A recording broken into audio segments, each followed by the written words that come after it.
Señora Carmen Lizárraga.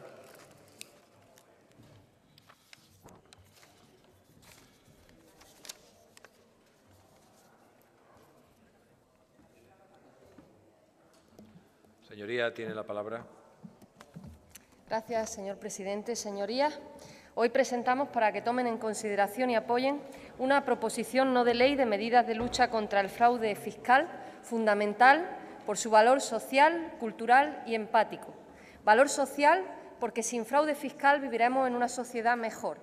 Valor cultural porque la tributación es el pilar fundamental para el sostenimiento económico de nuestras calles, nuestros hospitales y colegios, y porque no hay nada más patriótico que contribuir con nuestros impuestos.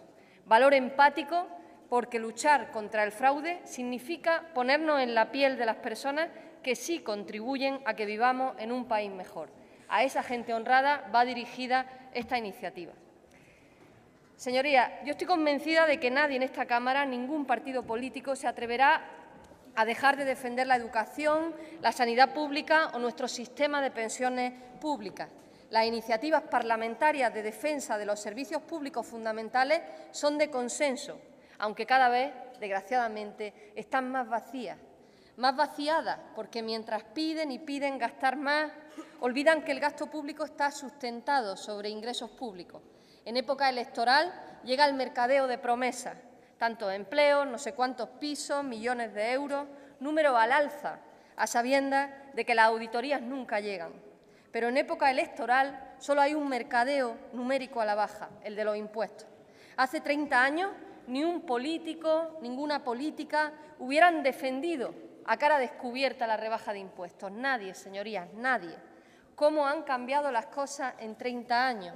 Y pensar que todo empezó en una servilleta. La curva de Laffer, dibujada en 1974 en un restaurante de Washington, parecía mostrar que, superado cierto umbral impositivo, con rebajas fiscales se recauda más. Pero esa idea de restaurante nunca tuvo cimientos sólidos. Eso sí, estuvo y está al servicio del pensamiento conservador. La presión fiscal en España se sitúa hoy casi 7 puntos del PIB por debajo de la media europea, un rasgo estructural de nuestra economía que lastimosamente se ha agravado con la última reforma del IRPF del Partido Popular. España sufre un déficit estructural de ingresos, lo que genera una insuficiencia fiscal que se plasma en un incremento del endeudamiento público excesivo en periodos de recesión. Según datos de la OCDE, España tiene uno de los gastos más bajos de la Administración tributaria y, además, es uno de los países donde más se ha reducido en el periodo 2008-2013. Nosotros seguimos convencidos de que la garantía última de los derechos ciudadanos es el compromiso colectivo con ellos. Y voy a ir más lejos, señorías. Una sociedad auténticamente democrática es incompatible con el veto a la igualdad real y efectiva de derechos y oportunidades a los seres humanos. Los impuestos hoy tienen mala prensa, cuando su pago es el elemento que nos hace más patriotas. Pero esa mala prensa es normal y les digo por qué. En primer lugar, porque las rentas del trabajo están castigadas, porque las políticas fiscales de los últimos 25 años han vaciado de progresividad los sistemas tributarios, han limitado el gravamen de las rentas del capital y han permitido cotas de incumplimiento tributario por la utilización intensiva de los paraísos fiscales. Así que la gente corriente está harta. Y es normal que se rechace, porque desde los Gobiernos el fraude fiscal y la economía sumergida no han sido una prioridad política, porque cada español, cada española están pagando entre 800 y 1.000 euros al año de impuestos de más por ese fraude fiscal que cometen otros.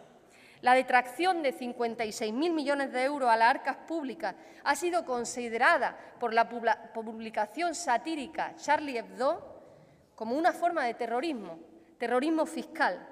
Manifestamos nuestra más firme condena a quienes cambian las normas o a quienes pasivamente las mantienen para favorecer a los piratas del siglo XXI.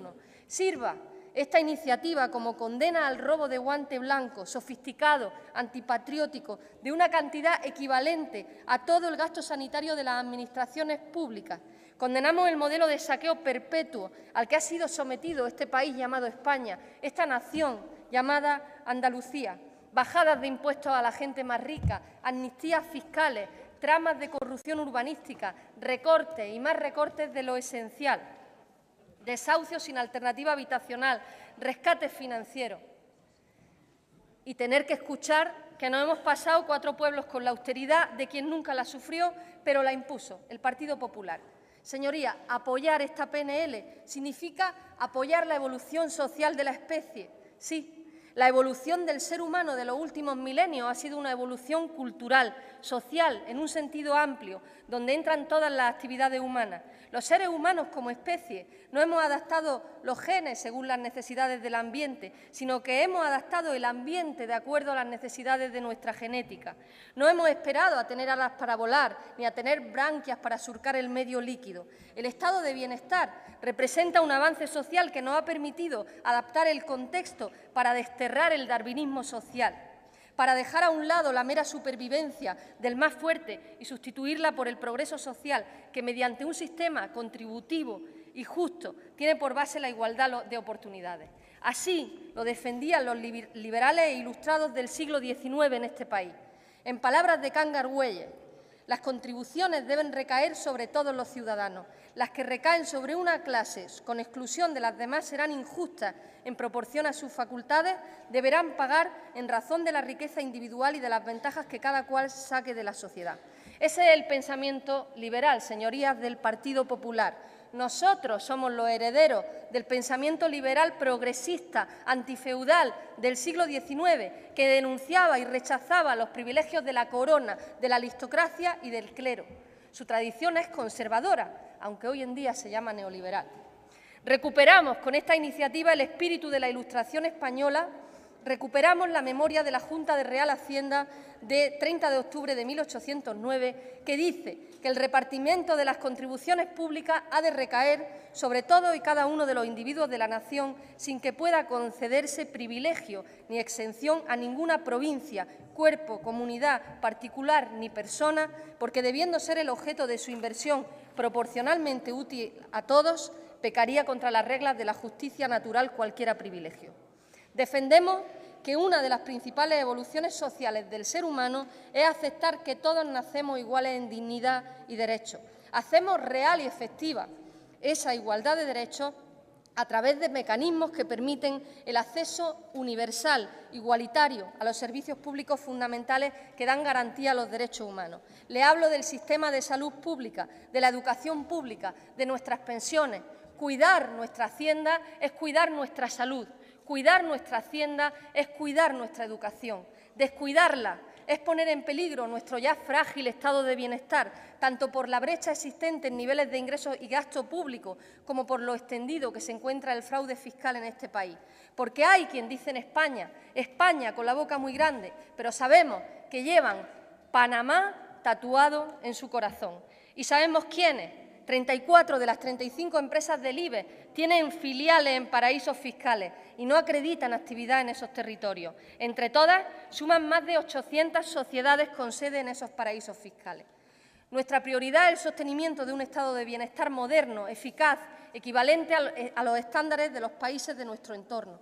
Necesitamos un enfoque integral que abarque diferentes elementos que configuran un sistema tributario suficiente. En este sentido, esta proposición no de ley plantea medidas de lucha contra el fraude fiscal y trata de incidir sobre el mismo desde diversos ángulos.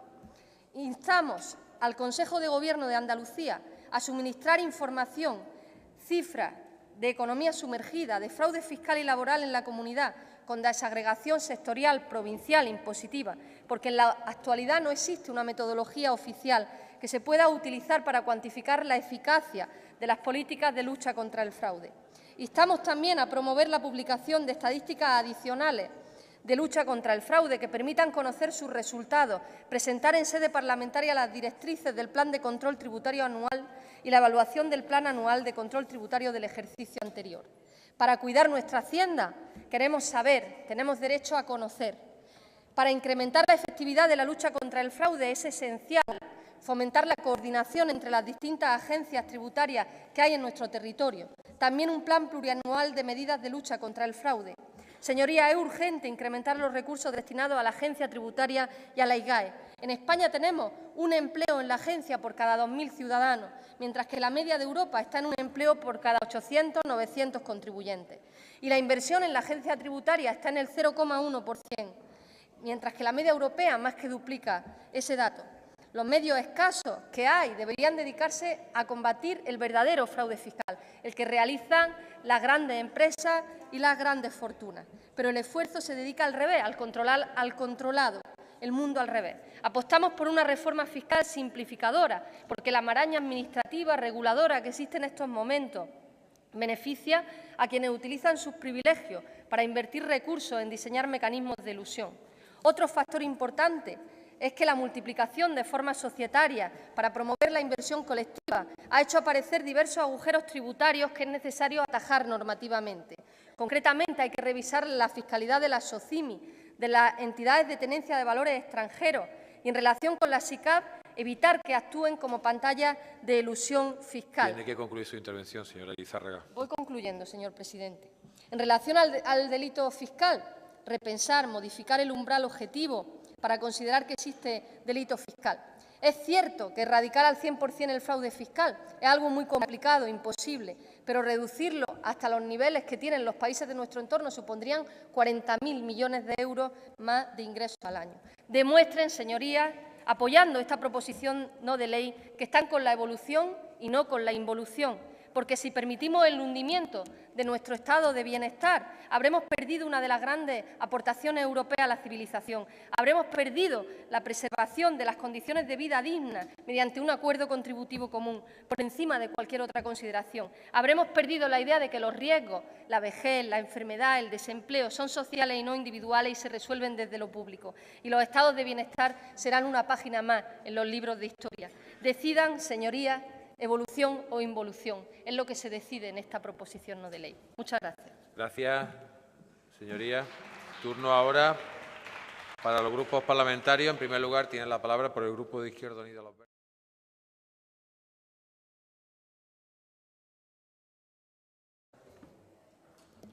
Señoría, tiene la palabra.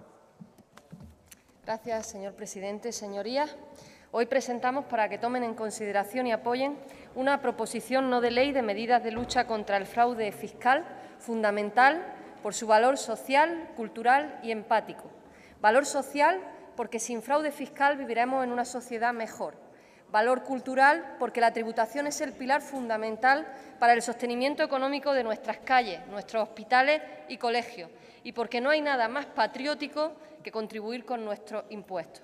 Valor empático porque luchar contra el fraude significa ponernos en la piel de las personas que sí contribuyen a que vivamos en un país mejor. A esa gente honrada va dirigida esta iniciativa. Señorías, yo estoy convencida de que nadie en esta Cámara, ningún partido político, se atreverá a dejar de defender la educación, la sanidad pública o nuestro sistema de pensiones públicas. Las iniciativas parlamentarias de defensa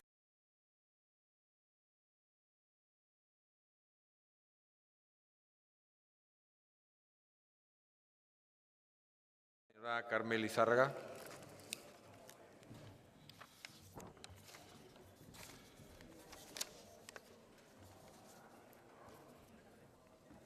de los servicios públicos fundamentales son de consenso, aunque cada vez, desgraciadamente, están más vacías. Más vaciadas porque mientras piden y piden gastar más, olvidan que el gasto público está sustentado sobre ingresos públicos. En época electoral llega el mercadeo de promesas,